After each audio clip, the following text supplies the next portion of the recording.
l'État permis, il va nous présenter le prédicateur. Acclamons-le.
Sous nos acclamations, nous avons acclamé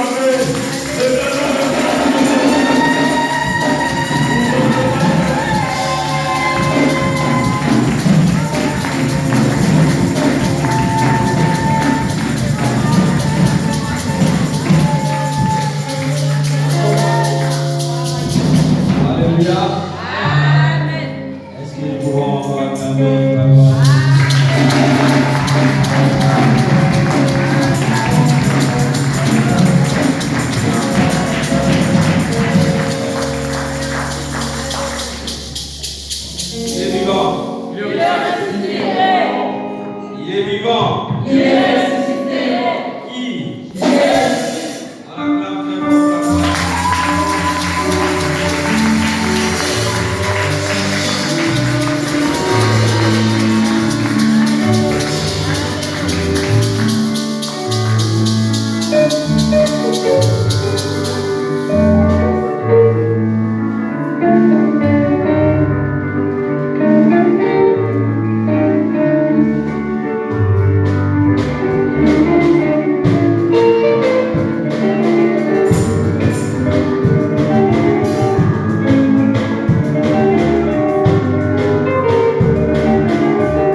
Toi qui vis pour l'éternité. Amen. Toi qui n'as pas de fin. La Bible dit tu passeras, mais toi tu ne passes jamais. Amen. D'éternité en éternité, tu restes Dieu. Amen. Seigneur, laisse que la gloire revienne qu'à toi, Amen. qui va changer nos vies, qui va restaurer nos vies, qui va nous bénir, qui va épargner nos plaies, qui va résoudre nos problèmes. Parce que tu es le Dieu de l'éternel. Tu es celui qui a dit tout ce que vous demanderez en mon nom en priant, sachez que vous le savez obtenir. C'est lui qui a dit si vous me cherchez de tout votre cœur, je me laisserai trouver. Béni sois-tu. Laisse que ton Esprit Saint nous enseigne. Laisse que ton Esprit Saint nous révèle. Lui qui nous révèle des choses cachées dont nous ne connaissons pas. Lui qui est là pour nous aider à comprendre des choses qui sont difficiles aux yeux des hommes. Lui qui est là pour nous enseigner. Enseigne-nous d'abord. Lui qui éclate ta gloire. Chasse Saint-Esprit de Dieu. Lui qui fait tomber les écailles de nos yeux. Ouvre notre entendement spirituel. Ouvre nos yeux spirituels. Nous te laissons toute la place de venir, agir. Dans le nom de Jésus, nous avons prié ainsi tous ensemble. Amen. Amen. Alléluia. Amen. Alléluia. Amen. Dans son palais, tout s'écrit. Dans son palais, tout s'écrit. Dans son palais, tout s'écrit.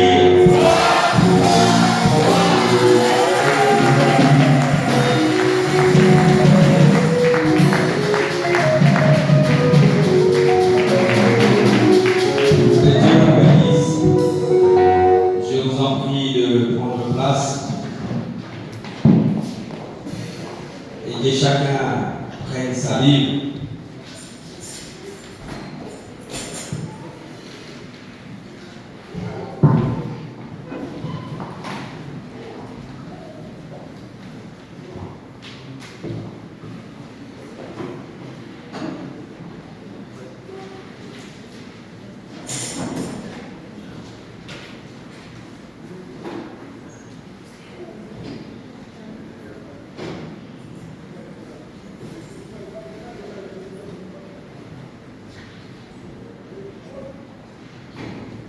Alléluia.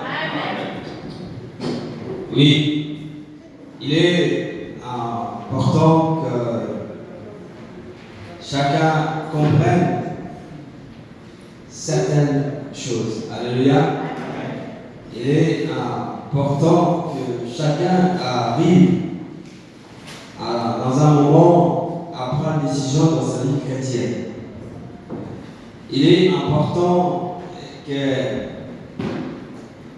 quand on avance, qu'on arrive à faire un examen, un bilan, comme font les entreprises. Alléluia.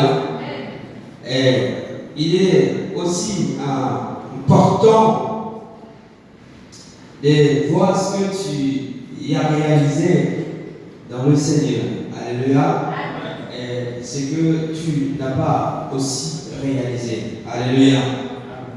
Il est important de ne pas continuer d'avancer sans pour autant d'avoir la visibilité devant toi. Alléluia. Parce que à l'auto-école, on dit quand tu n'as pas la visibilité, c'est très dangereux. Alléluia. Tu dois avoir la visibilité pour pouvoir accélérer. Aussi longtemps que tu ne sais pas qu'est-ce qui est devant toi, qu'est-ce qui vient devant toi, tu ne dois pas accélérer parce qu'il peut y avoir un danger devant toi. Alléluia. Voilà pourquoi c'est important dans la vie chrétienne, des moments où tu dois essayer de faire un examen, un bilan dans ta vie chrétienne. Alléluia. Mais aujourd'hui, j'ai apporté un message important pour l'Église. Alléluia. Et ceux qui sont sensibles à l'esprit, ils vont comprendre pourquoi ce message.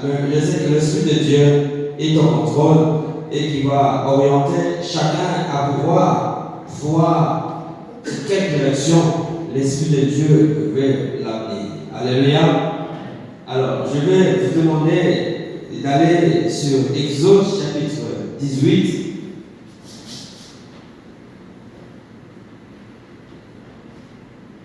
Exode chapitre 18. Et nous allons nous lever pour pouvoir faire la lecture.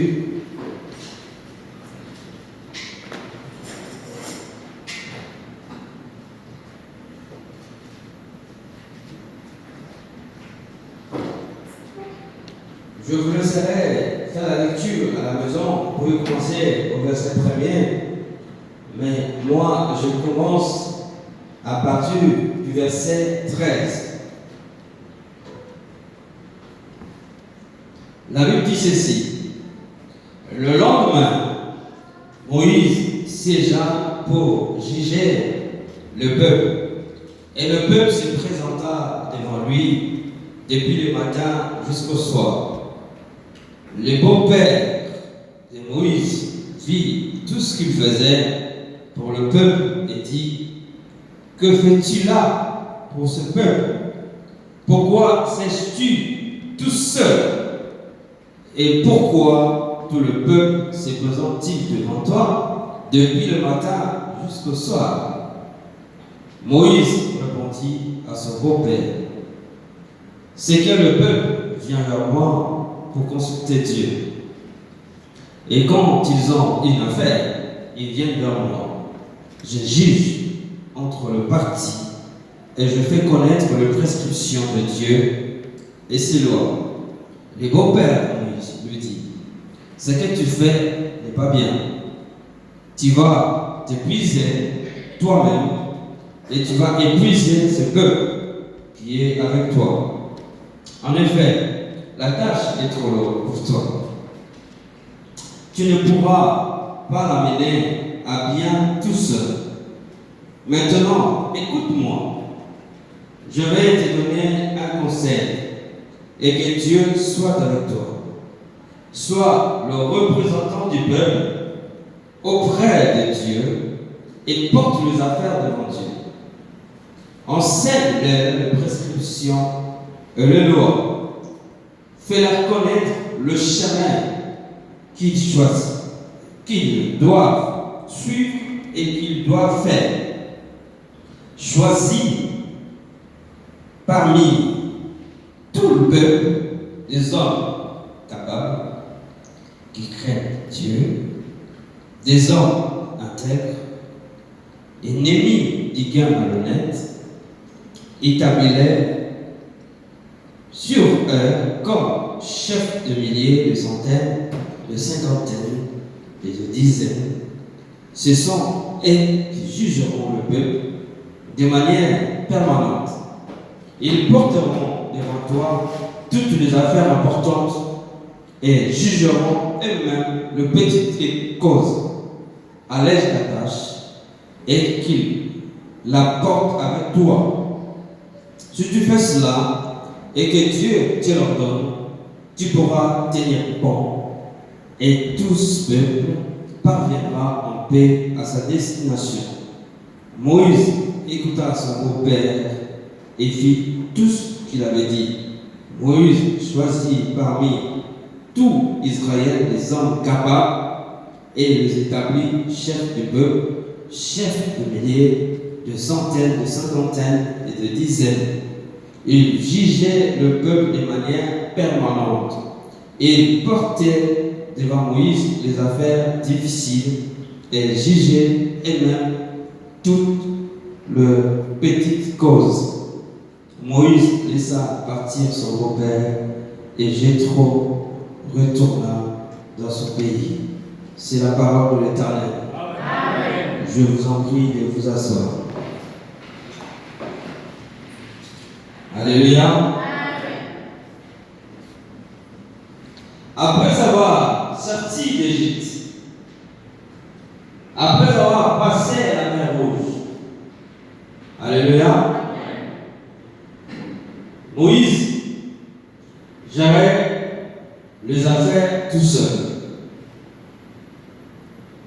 Ils étaient nombreux à venir voir Moïse.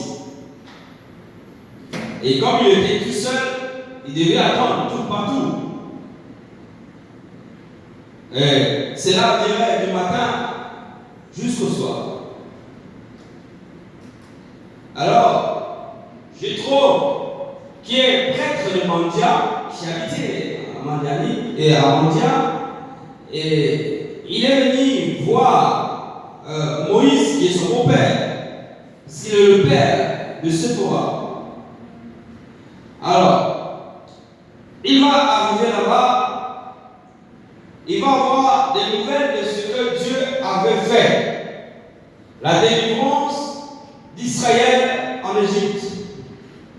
Moïse va rencontrer à Jéthro le difficulté qu'il a eu et comment Dieu les a aidés, comment Dieu les a délivrés de la main des Égyptiens. Alléluia. Et la Bible dit que Jéthro va offrir des holocaustes et des sacrifices à l'Éternel.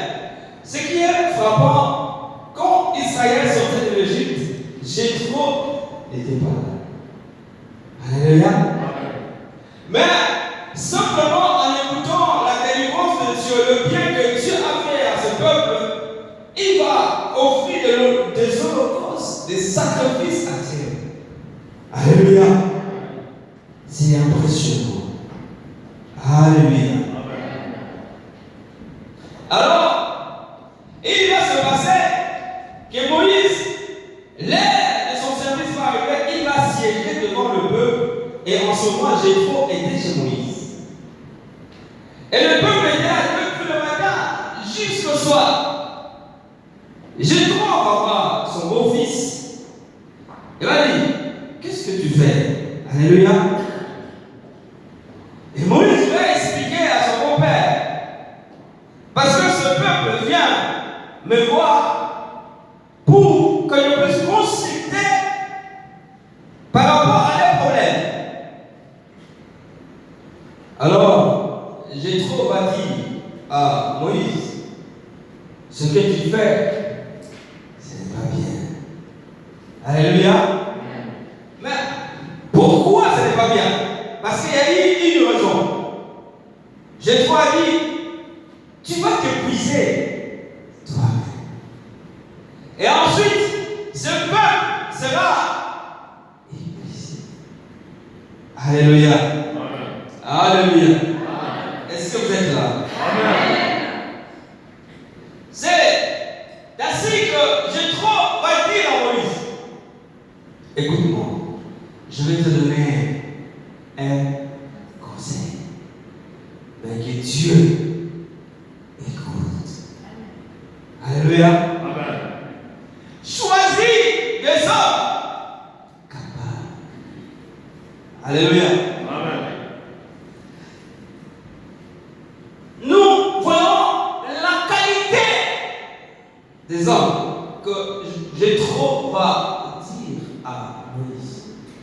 Ces hommes doivent être capables. Être capable, c'est avoir l'habilité d'accomplir une tâche. Amen. Alléluia. Amen. Moi, je suis de fonction aide-soignant. Mais quand il s'agit de faire des pansements, je ne suis pas capable. Parce que ça ne me sort pas de mon habilité. Alléluia. Alors, Jéthro va dire à Moïse, choisis les hommes capables. En d'autres termes, il y a ceux qui sont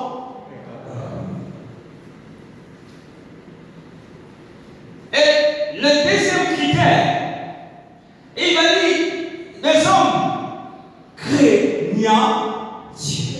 Ceux qui craignent Dieu. Qu'est-ce que cela veut dire? Des hommes qui marchent dans la piété. La piété ne vient que le respect envers Dieu. Alléluia. Je ne peux pas faire les choses que tu ne peux pas, mon Dieu. Je ne me permets pas de faire ça.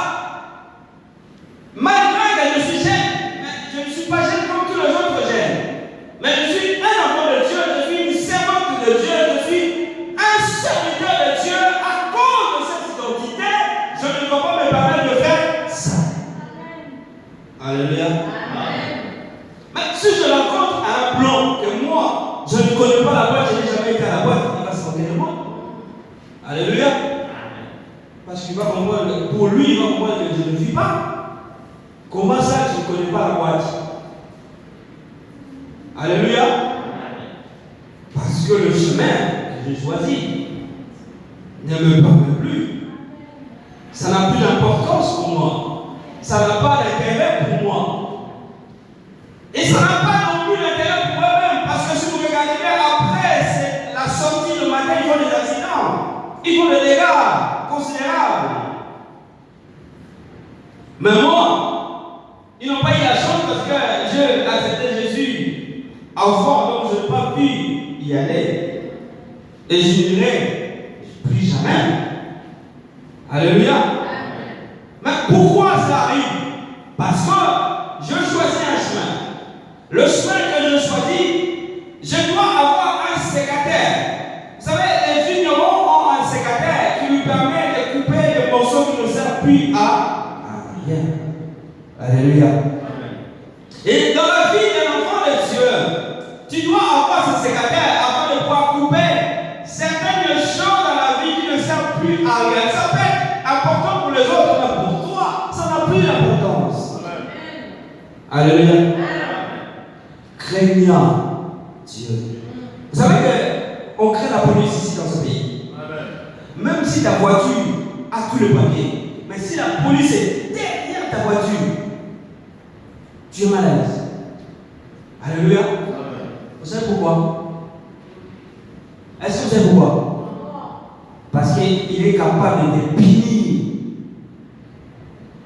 Alléluia. S'il n'était pas capable de punir, personne n'aurait pu perdre. Mais comme il est capable de punir, tout le monde a peur. Si la police est derrière une voiture, 50 c'est 50. Il n'y aura pas 51. 30 c'est 30. Mais si la police n'est pas là, 30 ça devient 50. 50 ça devient 70. Alléluia. Et quand on dit craignant Dieu, tu as peur de Dieu.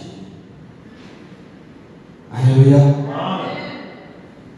Craignant Dieu, tu sais que ça je ne peux pas faire pour la gloire de Dieu. Il y a un autre critère, on va dire, nous parle. Les hommes intègres.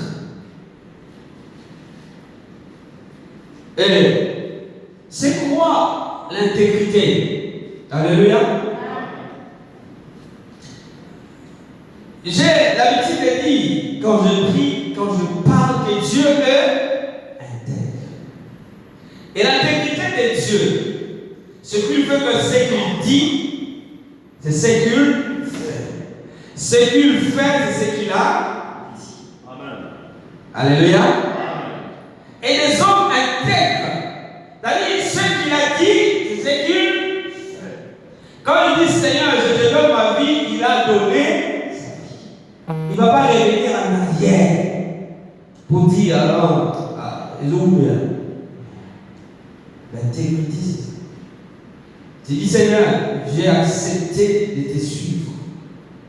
J'ai accepté de tout abandonner, de donner ma vie à toi. Et tu ne vas plus changer. Alléluia.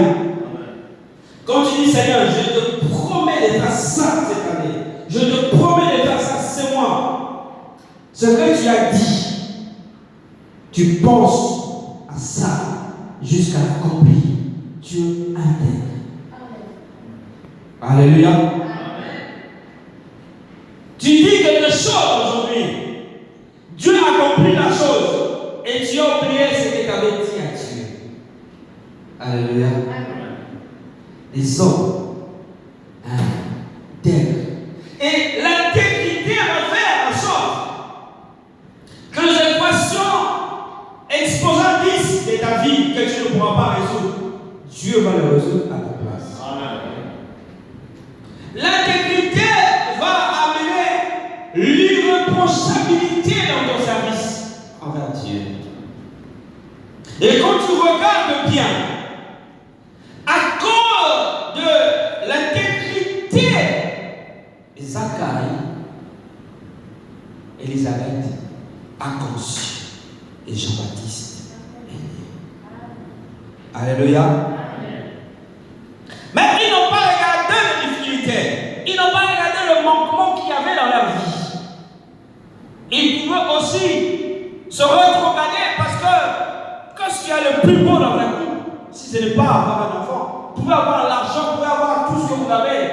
Mais l'enfant est le plus beau cadeau dans un foyer, dans un couple.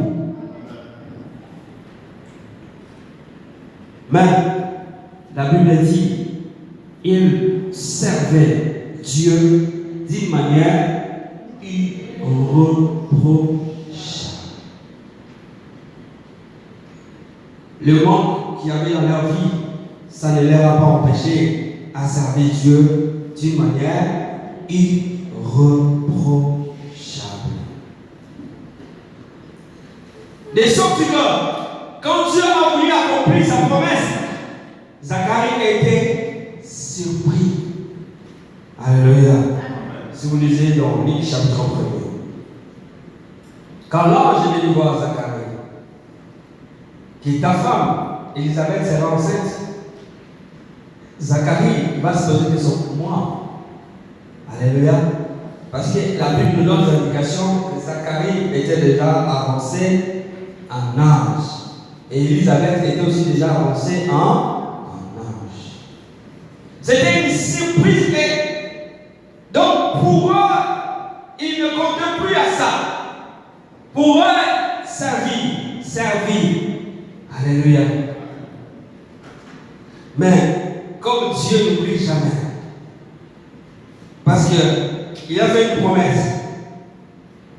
Il a dit, soyez féconds, multipliez-vous.